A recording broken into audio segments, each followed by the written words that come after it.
Your services are no longer required. My sister said it calmly, almost gently, as if she were reading the weather forecast instead of erasing my career. The words echoed across the glass-walled boardroom of Clark Meridian Holdings, the family company our grandfather had built from a single warehouse into a national logistics operation. Around the table, board members avoided my eyes. A few shifted in their leather chairs. No one spoke. My sister, now CEO, folded her hands. Satisfied. Please clear out your office by tomorrow. I nodded once. Is that all? Yes? Sina, she replied, already scrolling to the next agenda item. I stood, gathered my notebook, and walked out without another word. The door closed softly behind me, a sound far too polite for what had just happened. My name is Sina Clark. I'm 41 years old, and 10 minutes ago, I was the executive vice president of operations at the company I helped grow. For 12 years, I was the one negotiating contracts, fixing broken supply chains, and keeping our largest clients loyal when competitors circled like sharks, while my sister curated appearances and speeches. I handled the machinery that actually made money. I reached my corner office earned, not inherited, and shut the door. My assistant, Maya Reynolds, looked up immediately. What happened in there? I exhaled once. I've been fired. Effective immediately. Her face drained of color. She can't do that. You run half this company. She can, I said quietly. And she just did. As the shock settled, something unexpected followed. Calm. Not anger, not panic, just clarity. I opened the bottom drawer of my desk and pulled out a slim leather folder I had prepared years ago, long before today. Inside were contracts, amendments, and agreements I had personally structured during a routine reorganization no one else had bothered to fully understand. Maya stared at the documents. Is that what I think it is? I smiled for the first time that day. Yes, I said. And I think it's finally time my sister learns who actually brings in the business. I picked up my phone as it began to ring. Her name flashed across the screen. How are you feeling right now, honestly? If the weather's getting colder where you are, try wrapping your hands around something warm for a moment and let the heat slow your thoughts down. It helps more than we admit. Where are you listening from today? I love seeing how far these stories travel. If this moment already feels familiar, stay with me, subscribe so you don't miss what comes next, because the real shift begins right after that phone starts ringing. I didn't answer my sister's call. I let it ring while I sat at my desk, fingers resting on the leather folder, listening to the faint hum of the building I had helped keep alive for over a decade. Outside my glass walls, employees moved through their routines, unaware that the foundation beneath them had just shifted. Maya stood frozen. What do? We don't do anything yet, I said. We listen. I finally stood and began packing, not in a rush, not dramatically, just methodically. Family photos, a framed industry award no one else in the company remembered earning, a coffee mug chipped on the rim from a night I stayed until midnight to save a collapsing account. Halfway through, my phone vibrated again. This time, it wasn't my sister. It was Elliot Barnes, procurement director at Northridge Retail Group, our largest client, Sina. He said without greeting, I just received an email saying your sister is now my main contact. Is that accurate? I smiled, small and controlled. She is the CEO. Yes. That's not what I asked. He replied, Our agreement is with you. Your firm, your structure. Has something changed? No, I said calmly. Nothing has changed. There was a pause, then a quiet exhale. Good. Because we didn't sign on for a title, we signed on for competence. After the call ended, another came in, then another. By the time I sealed my third box, 4 of our top accounts had reached out with the same question, the same concern, the same unspoken message: we followed you. Not the family name. Maya watched me, stunned. They're all calling you.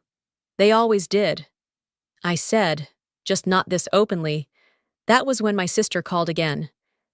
I answered this time. What is going on? She demanded, her voice tight, controlled, but fraying. Why are clients refusing to speak with me? They're not refusing, I replied evenly. They're following their contracts. What contracts? The ones you approved. I said, 5 years ago, when we restructured. Silence. You should look at the headers, I continued.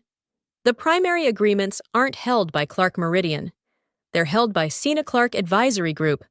Clark Meridian is listed as a fulfillment partner. Her breath caught. I could picture it the moment realization hit.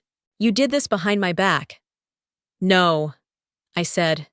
I did it in plain sight. You just never looked. Her voice rose. You can't take the company with you. I couldn't help it.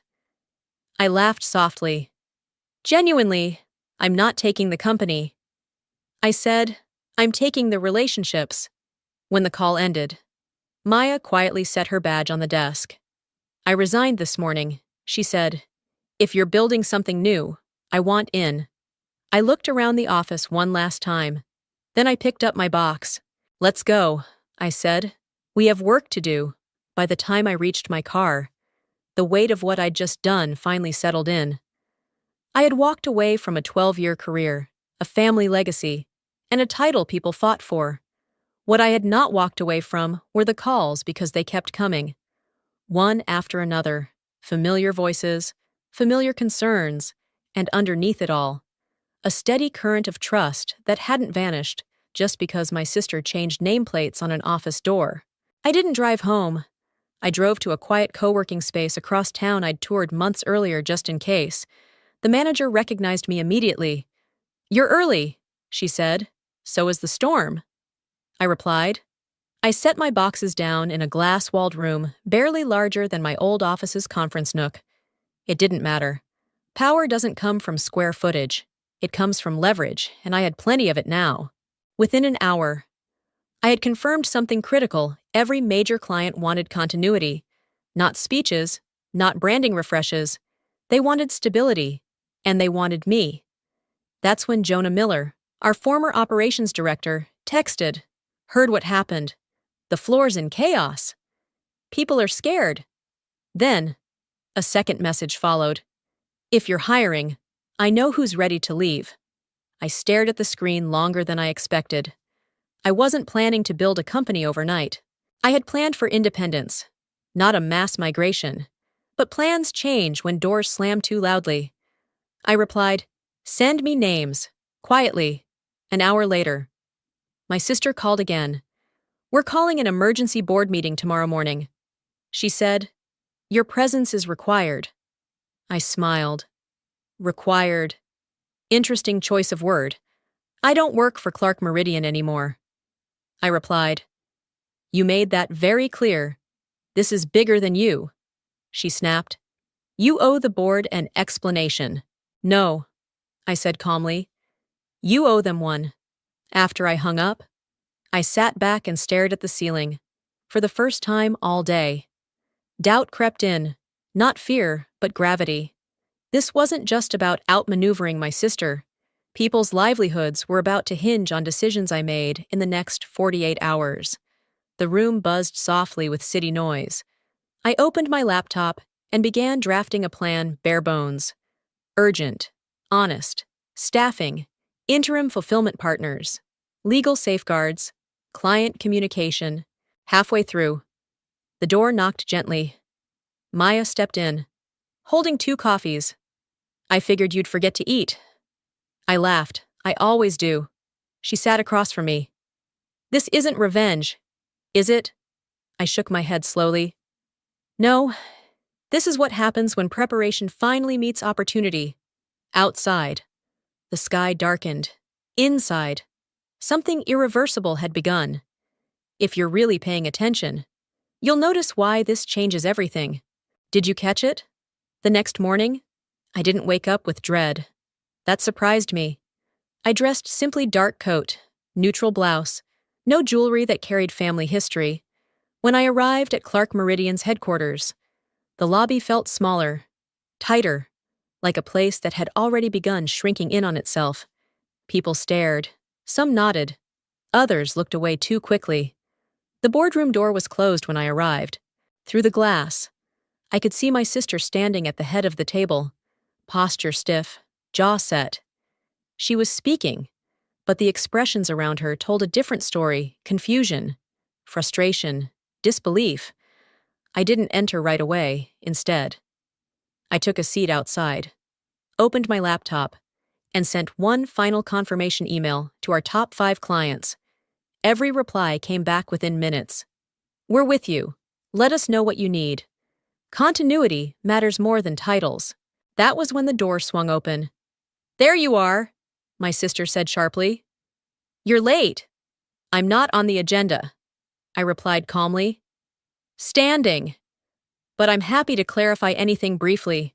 The room fell silent as I stepped inside. Board members avoided small talk. One of them, Harold Whitman, finally spoke. "Sina, we need to understand why 80% of our revenue appears to be mobile." I nodded. Because the revenue was never owned by Clark Meridian alone. It was generated through relationships I managed, and contracts I structured, contracts the board approved. My sister cut in. That structure was never meant to. "It's doing exactly what it was designed to do," I said. "Evenly. Protect value." A murmur spread across the table. Papers shuffled. Someone flipped through a binder too late. Another board member leaned forward. "Are you saying the company is now dependent on your advisory firm to function?" "I'm saying the company has been dependent on my work for years," I replied. "The paperwork finally reflects that." My sister's composure cracked. "You planned this." I met her eyes. I prepared for it. There's a difference. The meeting didn't last long after that. No shouting, no dramatic ultimatums. Just a quiet realization settling over people who had assumed permanence without understanding structure. As I stood to leave, Harold spoke again. "Sina, would you consider a consulting arrangement temporarily, while we stabilize?" I smiled. Politely, "Have your counsel speak to mine." Outside the building, the cold air hit differently, sharper, cleaner. My phone buzzed as I reached my car. A message from Jonah. 7 confirmed. 2 more thinking. They trust you. I exhaled slowly. This wasn't collapse. This was transfer. As I drove away, I didn't look back at the building. I was already focused on the one we were about to build. By noon, the temporary office no longer felt temporary. Phones rang constantly, laptops hummed, whiteboards filled with names, timelines, and contingencies. It wasn't polished, but it was alive. Momentum has a sound, and that room had it. Jonah arrived first, coat still dusted with cold air, eyes sharp. Behind him came Elena Park from Client Services, Marcus Hale from Compliance, and 3 analysts who had quietly packed their desks before sunrise. No speeches, no celebration, just a shared understanding this was a risk worth taking. "We need fulfillment," Marcus said. Cutting straight to it. "Clark Meridian's facilities are locked behind exclusivity clauses." "I know," I replied. "We're not fighting that battle." I pulled up a map and circled 3 locations. "We partner. Regional operators, short-term contracts, flexible capacity." Elena frowned. "That's expensive. Instability is more expensive." I said, "Clients forgive cost. They don't forgive failure." The calls kept coming. One client wanted written assurance by end of day. Another needed a site visit scheduled by morning. We split tasks without ceremony. Titles didn't matter, here execution did. Mid-afternoon. My attorney called. "The board wants to formalize a 5-year engagement." She said, "Guaranteed minimums. Performance incentives. They're desperate. Send me the draft." I replied, "We'll review. No rush." After the call, Jonah studied me. "You're not eager. I'm careful," I said. Urgency belongs to people without leverage. As the day stretched into evening, fatigue set in, but it wasn't panic. It was focus. The kind that sharpens decisions instead of clouding them. We ordered food, we worked through it. By nightfall, we had provisional agreements with 2 fulfillment partners and a temporary operations pipeline ready to go. Around 9. My sister texted, "This isn't over." I didn't respond. Instead, I walked to the window and watched the city lights come on. Somewhere across town, Clark Meridian's board was recalculating assumptions they should have questioned years ago. Somewhere else, employees were wondering which version of stability would survive the week. Maya joined me at the glass. "Do you ever wish it hadn't come to this?" I thought about it. About family dinners where credit was misplaced. About meetings where my name wasn't mentioned. About the quiet certainty that if I didn't protect my work, no one else would. "No," I said finally. "I wish it had come sooner." She nodded, understanding more than she said. Before we shut down for the night, I sent one final email to every client who had called that day. Clear timelines, honest constraints, a promise we could keep. Replies came back quickly. "Appreciate the transparency. We trust you. Let's move forward." I closed my laptop and smiled, not from triumph, but from alignment. This wasn't revenge. This was the work finally belonging to the people who built it. 3 weeks later, exhaustion had settled into my bones, but so had rhythm. What once felt like improvisation had hardened into routine. Morning briefings, client check-ins, operations reviews that actually ended with decisions. Not politics. We were no longer reacting. We were building. That was when the offer arrived. Not an email, not a call, a courier. A thick envelope, heavy with paper and implication. Waited on my desk when I returned from a site visit. Maya didn't need to say a word. The return address told me everything. Clark Meridian Holdings. Inside was a formal proposal from the board: 5 years. Guaranteed revenue. Performance escalators. And one carefully worded clause acknowledging Sina Clark Advisory Group as the primary strategic authority. They weren't asking me back as an employee. They were asking me to save them as a vendor. Jonah leaned over my shoulder, reading silently. "That's substantial." "It is," I said, "and it's late." Too late I didn't answer right away, because beneath the proposal was something else. A handwritten note. Unmistakably, my father's. "You were right. I should have listened sooner." I folded the paper carefully and set it aside. That afternoon, my sister requested a meeting. Neutral location. No lawyers. Just the 2 of us. Against my better judgment. I agreed.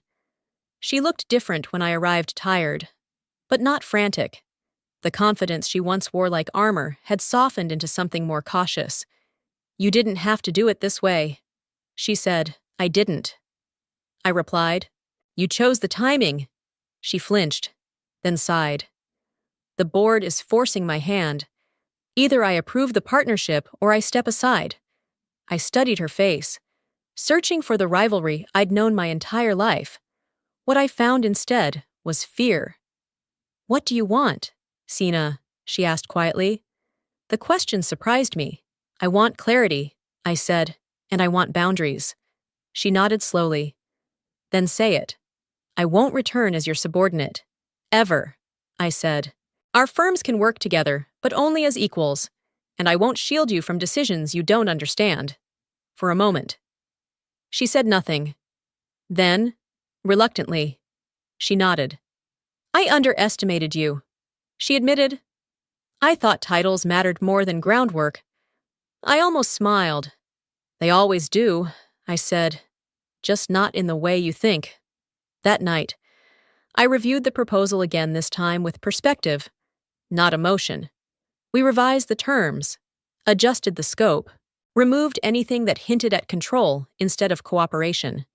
When I sent the counteroffer, I didn't feel victorious. I felt settled, because whether the board accepted or not, something fundamental had already shifted. Clark Meridian no longer defined my value. I did. And for the first time, the future didn't feel like a negotiation. It felt like ownership. If you're listening closely, You already know what's coming next. Don't you? The board accepted my counteroffer 48 hours later. No fanfare, no apology tour, just a revised document, signed and stamped, delivered digitally before sunrise. Clark Meridian would retain its name, its facilities, its legacy, but its core operations would now run through my firm. Clean lines, defined authority, no ambiguity. When I read the final clause, I didn't feel triumph. I felt gravity. Because winning doesn't always feel like relief. Sometimes it feels like responsibility settling onto your shoulders all at once. The announcement went out internally that afternoon. I wasn't there to see it. But the messages started arriving almost immediately. Confusion, shock, quiet validation. A few unspoken "we knew this would happen" notes wrapped in professional language. Jonah stood in my office doorway, arms crossed. "Your sister's still CEO." "Barely. She earned that." I said, "Titles are lighter when you know what they weigh." He nodded, then hesitated. "There's something else." He handed me his phone. A forwarded message from someone inside Clark Meridian. She didn't read the contracts. Any of them. I closed my eyes briefly. It wasn't anger I felt. It was confirmation. That evening. I finally called my father back. We met 2 days later at a quiet restaurant neither of us had ever used for business. He looked older than I remembered. Not weaker, just worn down by consequences, deferred too long. "You built something extraordinary," he said after a long pause, "and I treated it like it would always be there. I built it because it mattered." I replied, "Not because I needed permission." He nodded slowly. I confused loyalty with control. It wasn't an apology, but it was close enough, on my way out. He asked the question I knew was coming. "Would you ever consider taking over fully?" I didn't answer right away, because the truth was complicated. "I don't want what you built," I said finally. "I want what comes next." That night, back at the office, I walked through the open workspace we'd grown into in just weeks. Conversations hummed, screens glowed, people worked with urgency but not fear. Maya caught my eye. "You okay?" "I am," I said. And I meant it. Later, alone in my office, I opened a fresh document and typed a new heading. Not a strategy memo, not a contract, a values statement. What we would never compromise. What decisions would look like when pressure hit. What kind of leadership we practiced when no one was watching. Outside. The city settled into evening. Somewhere else, my sister was learning how to lead without illusion. Somewhere else, a company was adjusting to a truth it had ignored for years. And here, quietly, steadily, we were no longer reacting. We were choosing. I closed the document and leaned back, letting the moment breathe.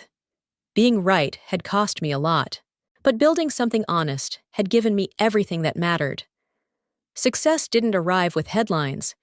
It arrived quietly measured in fewer late-night emergencies, cleaner handoffs, and the rare luxury of sleeping through a phone buzzing on the nightstand. 3 months after I was fired, our firm crossed a threshold I hadn't planned to celebrate. Revenue stabilized, client renewals locked in. The last temporary workaround was replaced by something permanent. We were no longer proving we could survive. We were proving we could last. The real change showed up in small moments.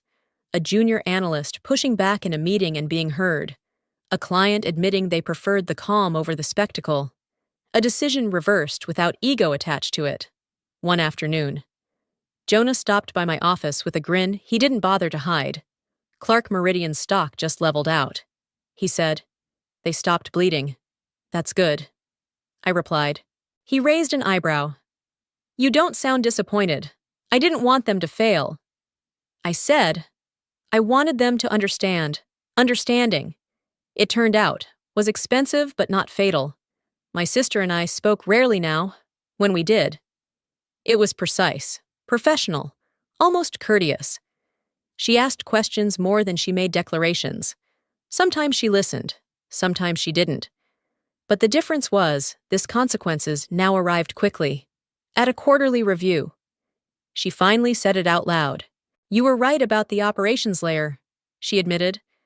I treated it like infrastructure instead of trust. I nodded once. Infrastructure breaks quietly. Trust doesn't. After the meeting, she lingered. Do you ever regret it? She asked, not staying, not fighting internally.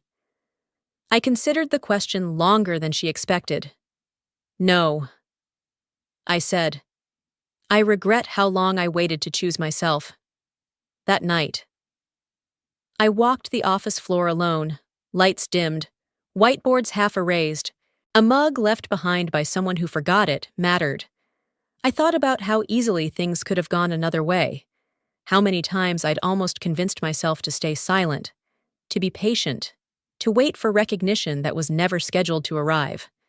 I opened my laptop and reread the earliest drafts of the advisory firm notes written years before any of this happened. They weren't angry. They weren't vengeful.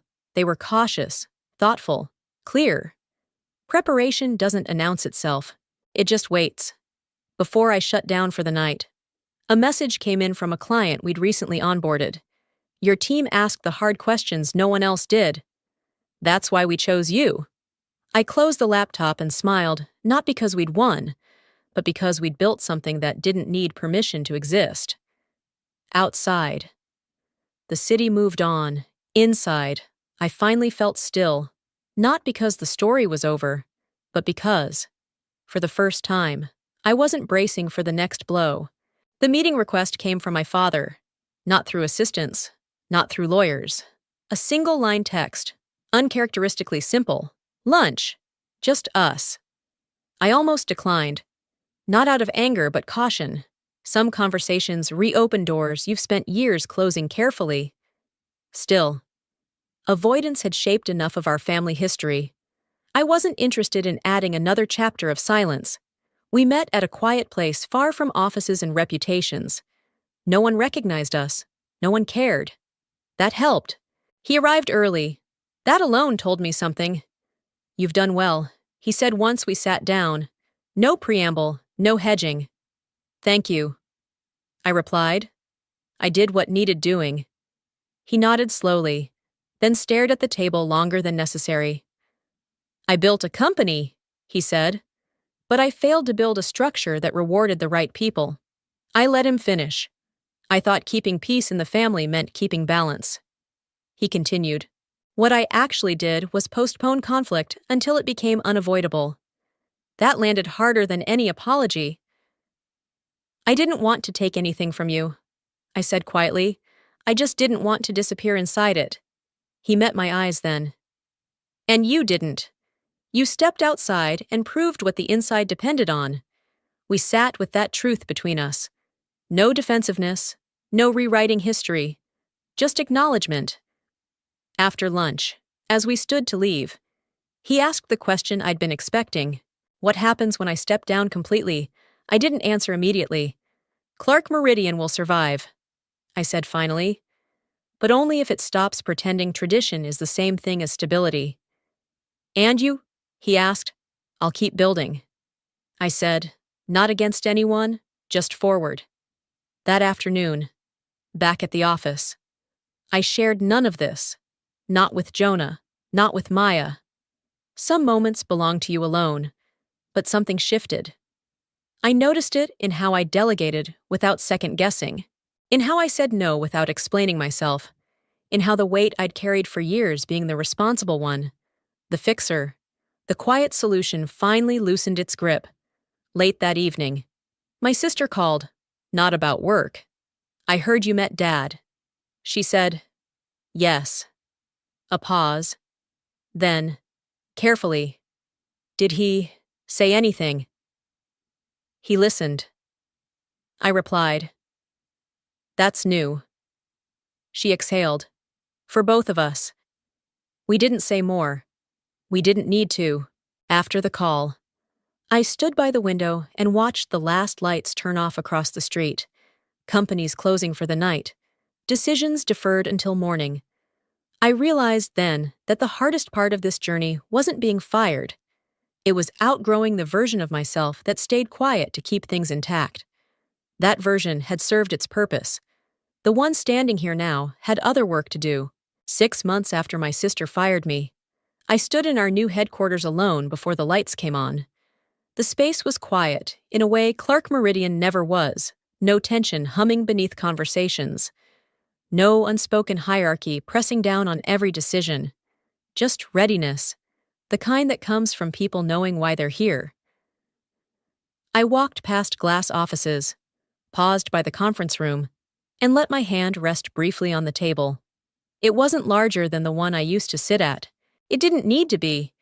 When people ask me now how it felt to be fired by my own sister, I tell them the truth, at first. I laughed, not because it was funny, but because, in that moment, everything finally made sense. All the preparation I'd been told was unnecessary, all the caution mistaken for paranoia, all the quiet work that never needed applause. That laughter wasn't mockery, it was relief. Clark Meridian still exists. My sister is still CEO.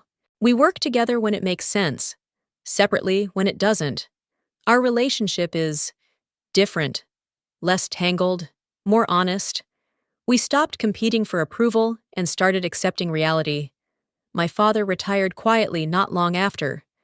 No ceremony, just a letter to employees thanking them for carrying something forward he no longer could. I respected that more than any speech. As for me, I stopped measuring success by proximity, not proximity to power, not proximity to family, not proximity to legacy. I measure it by alignment, by whether the people around me trust the process, by whether decisions hold up when no one's watching, by whether I recognize myself in the work I put my name on. That's the thing no one tells you about being pushed out. Sometimes, the door closing isn't rejection, it's release. And sometimes, the laughter you can't hold back isn't bitterness at all.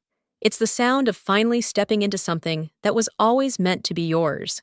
I turned on the lights, took a breath, and got to work. Not because I had something to prove, but because I had something worth building. I didn't win by shouting, threatening, or proving anyone wrong in public. I won by staying prepared when no one was paying attention and by trusting myself when the room decided I was expendable. Being fired by my own sister hurt more than I expected, but it also stripped everything down to the truth titles can disappear overnight. But the value you build inside yourself doesn't. What carried me through wasn't anger, it was clarity. The quiet kind that shows up when you realize you're allowed to choose yourself without asking for permission. If you've ever been underestimated, talked over, or told to wait your turn, you already know that feeling in your chest right now. By the way, where are you listening from right now? I love seeing how far these moments travel. If any part of this story felt familiar or made you smile a little at the irony, let me know in the comments. A like or a share helps this story reach someone who might need it tonight. And if you want to keep walking through stories like this together, subscribe and stay close. Sometimes the quiet stories are the ones that change us the most. Change us the most. Change us the most. Change us the most. Change us the most.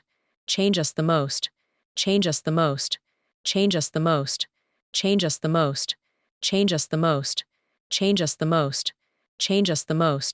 Change us the most. Change us the most. Change us the most. Change us the most. Change us the most. Change us the most. Change us the most.